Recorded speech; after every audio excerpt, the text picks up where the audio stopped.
Good morning everyone, welcome to our channel. నేను మీ జాఫర్. ఈరోజు ప్రధాన దినపత్రికలో వచ్చినటువంటి విద్యా ఉద్యోగ సమాచారంతో పాటు కొన్ని ముఖ్యమైన కరెంట్ అఫైర్స్ ఉన్నాయి. వాటన్నిటిని మనమైతే వన్ బై వన్ క్లియర్గా అయితే తెలుసుకుందాం.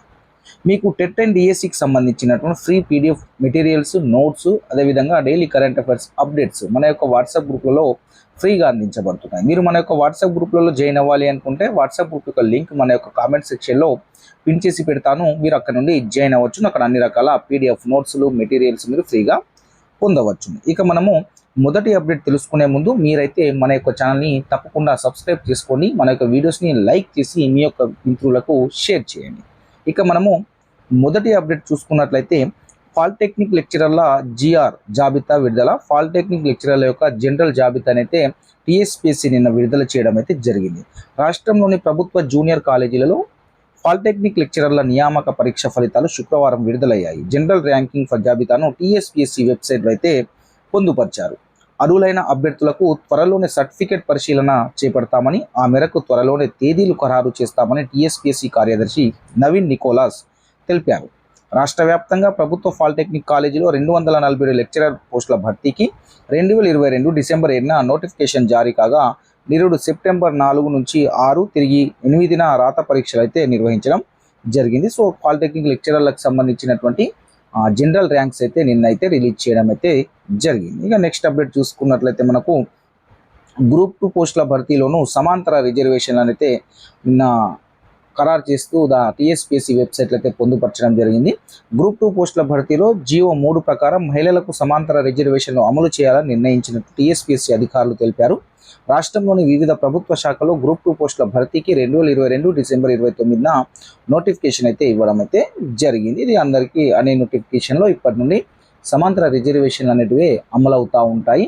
మళ్ళీ ఏమైనా చేంజెస్ వచ్చేదాకా ఈ సుప్రీంకోర్టు తీర్పు ఉన్నంత వరకు ఈ యొక్క రిజర్వేషన్లు సమాంతర రిజర్వేషన్లు అనేవి కొనసాగుతాయి. ఫ్యూచర్లో సుప్రీంకోర్టు కానీ మళ్ళీ ఏమైనా జడ్జిమెంట్ చేంజ్ అయితే తప్ప ఈ రిజర్వేషన్లు అప్పటి వరకు అమలవుతూ ఉంటాయి.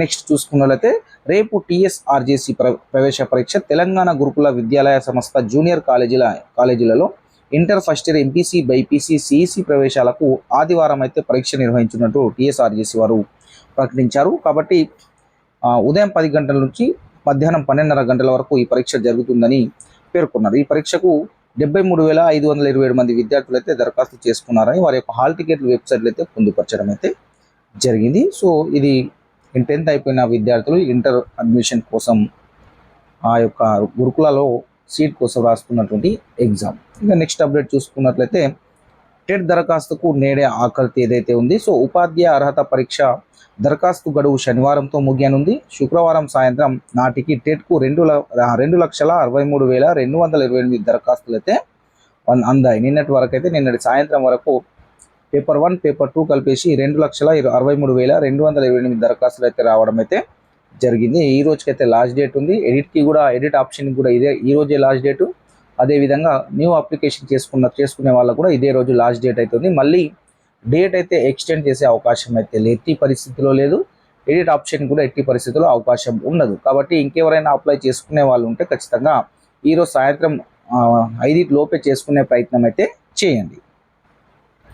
నెక్స్ట్ అప్డేట్ చూసుకున్నట్లయితే దివ్యాంగ అభ్యర్థులకు వైద్య పరీక్షలు టీఎస్పీఎస్సీ. సో వ్యవసాయ సహకార శాఖలో ఉద్యోగాలకు ఎంపికై సర్టిఫికేట్ల పరిశీలన పూర్తయి ప్రత్యేక కేటగిరీ అభ్యర్థులకు మెడికల్ పరీక్షలు నిర్వహిస్తున్నట్టు టీఎస్పీఎస్సీ తెలిపింది. ఈ మేరకు జాబితాను ప్రకటించిన టీఎస్పీఎస్సీ కేటాయించిన తేదీలో మెడికల్ పరీక్షలకు ఉదయం 9 గంటల నుంచి హాజరు కావాలని ప్రకటించింది. దృష్టిలోపం ఉన్న అభ్యర్థులు మహిదీపట్నంలోని సరోజినీ దేవి కంటి దవాఖానలో, అంగవైకల్యం అభ్యర్థులు అఫ్జల్గంజ్లోని ఉస్మానియా దవాఖానలో, వినికిడి లోపం ఉన్న అభ్యర్థులు కోటిలోని ఈఎంటీ దవాఖానలో హాజరు కావాలని టీఎస్పీఎస్సీ సూచించడం అయితే జరిగింది. ఇంకా నెక్స్ట్ అప్డేట్ చూసుకున్నట్లయితే 22 నుంచి గ్రూప్ 4 స్పోర్ట్స్ అభ్యర్థులకు అయితే సర్టిఫికేట్ వెరిఫికేషన్ అయితే చేయనున్నారు టీఎస్పీఎస్సీ. ఇక్కడ చూసుకున్నట్లయితే మనకు ఉద్యోగాలకు గ్రూప్ 4 ఉద్యోగాలకు స్పోర్ట్స్ కోటాలో ఎంపికైన అభ్యర్థులకు ఈ నెల 22 నుంచి మే 3 వరకు సర్టిఫికేట్ల పరిశీలన ఉంటుందని టీఎస్పీఎస్సీ తెలిపింది. ఉదయం 11 గంటల నుంచి టీఎస్పీఎస్సీ కార్యాలయంలో జరిగే ఈ సర్టిఫికేట్ పరిశీలనకు అభ్యర్థులు అన్ని రకాల sports original certificate, 2 passport size ఫోటోలు తెచ్చుకోవాలని తెలిపింది. నిన్న టీఎస్పీఎస్సీ ఈ యొక్క లిస్ట్ని అయితే రిలీజ్ చేయడం జరిగింది. గ్రూప్ 4 స్పోర్ట్స్ అభ్యర్థులకు సంబంధించి వారి యొక్క సర్టిఫికేట్ వెరిఫికేషన్ ఏప్రిల్ 22 నుంచి మే 3 వరకు అయితే జరగనుంది. సో మీకు అదేవిధంగా మనకు జేఎల్ పాలిటెక్నిక్ జూనియర్ లెక్చరర్ వచ్చింది. గ్రూప్ 4 సంబంధించిన అన్ని రిజల్ట్ వచ్చేస్తున్నాయి. ఏయుకి సంబంధించిన రిజల్ట్ వస్తున్నాయి. సో తొందరలోనే మనకు జేఎల్కి సంబంధించినటువంటి ప్రిలిమినరీకి ఒక 2-3 డేస్లో రిలీజ్ కాబోతుంది. జేఎల్ రిజల్ట్ 2-3 డేస్లో ప్రిలిమ్స్ ఫైనల్కి వచ్చిన తర్వాత ఒక 1 వీక్ లోపు మీకు జేఎల్కి సంబంధించినటువంటి ఫైనల్ రిజల్ట్ కూడా అనౌన్స్ కాబోతుంది. జేఎల్కి సంబంధించినటువంటి జనరల్ ర్యాంకింగ్స్ అనేటివి తొందరలోనే రిలీజ్ కాబోతున్నాయి. జూనియర్ లెక్చరర్కి సంబంధించినటువంటి ఫైనల్కి 2-3 రోజుల్లో వస్తుంది.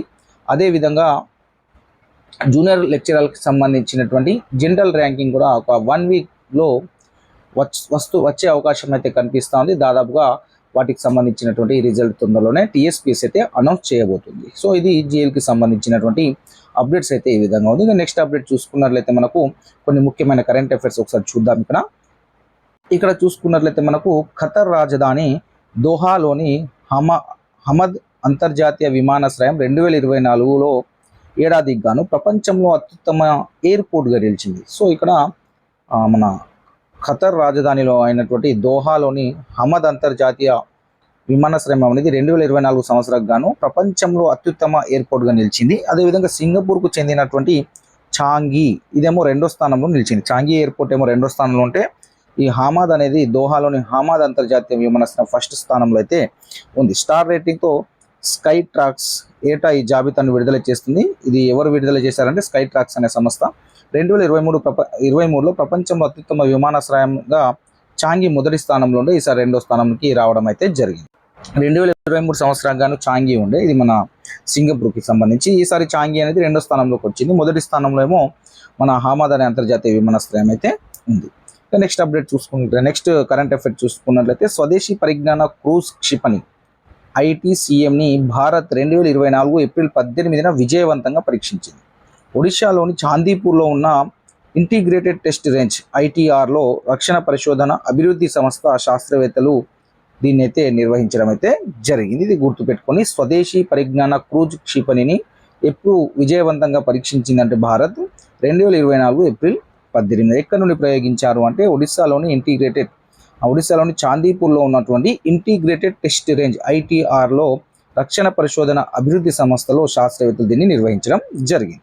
నెక్స్ట్ చూసుకున్నట్లయితే ఇక్కడ మనకు టైమ్ మ్యాగజైన్కి సంబంధించి అప్డేట్ అయితే మనకు ఇక్కడ 2024 ఏడాదికి గాను రూపొందించిన ప్రపంచంలోనే అత్యంత ప్రభావశీలురైన 100 మంది వ్యక్తుల జాబితాను విడుదల చేయడం జరిగింది.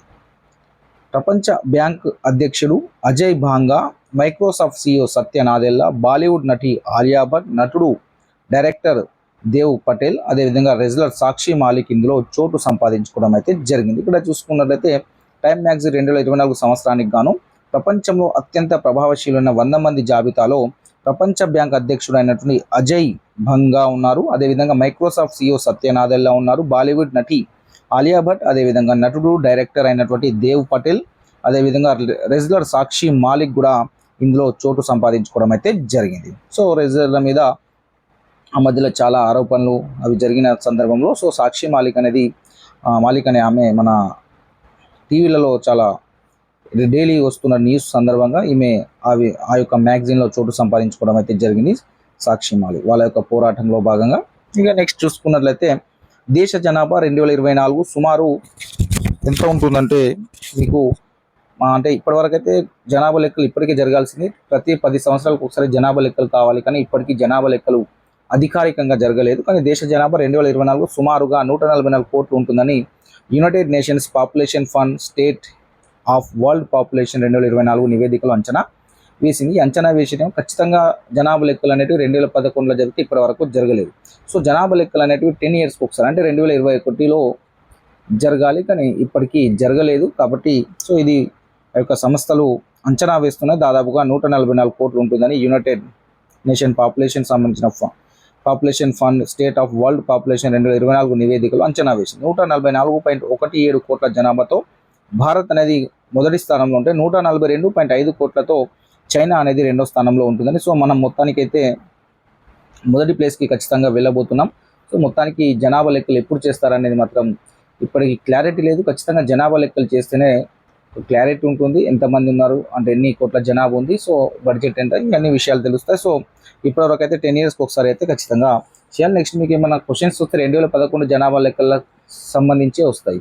ఈ 2000 ఇప్పుడు మళ్ళీ దానికి కంటే తర్వాత జరగలేదు కాబట్టి అవి రావు. 2011 జనాభా లెక్కల ప్రకారమే మీకు దానికి సంబంధించిన క్వశ్చన్స్ వస్తాయి. అవే టెక్స్ట్ బుక్లో కూడా అవే ఉన్నాయి కాబట్టి అవే మీరైతే అప్డేట్గా ఉండండి 2011కు సంబంధించి. సో ఇప్పటివరకు జనసాంద్రత కావచ్చు ఏదైనా 2011 దాని ప్రకారమే మనము క్వశ్చన్స్ అనేటివి వస్తాయి. సో ఈరోజు మనకు ప్రధాన దినపత్రికలు వచ్చినటువంటి విద్యా ఉద్యోగ సమాచారం, అదేవిధంగా కరెంట్ అఫైర్స్ ఈ విధంగా ఉన్నాయి. మీకు ఫ్రీ పీడిఎఫ్ నోట్స్ నేను వాట్సాప్లో షేర్ చేస్తాను 2-3 డేస్లో. సో అప్పటి వరకు అయితే మీరు ఒక ప్రిపరేషన్లో ఉండండి. అదేవిధంగా మీకు డైలీ అప్డేట్స్ మేము అందిస్తూ ఉంటాం. మీరైతే మన యొక్క ఛానల్ని తప్పకుండా సబ్స్క్రైబ్ చేసి లైక్ చేసి మీ యొక్క మిత్రులకైతే షేర్ చేయండి. Thank you so much.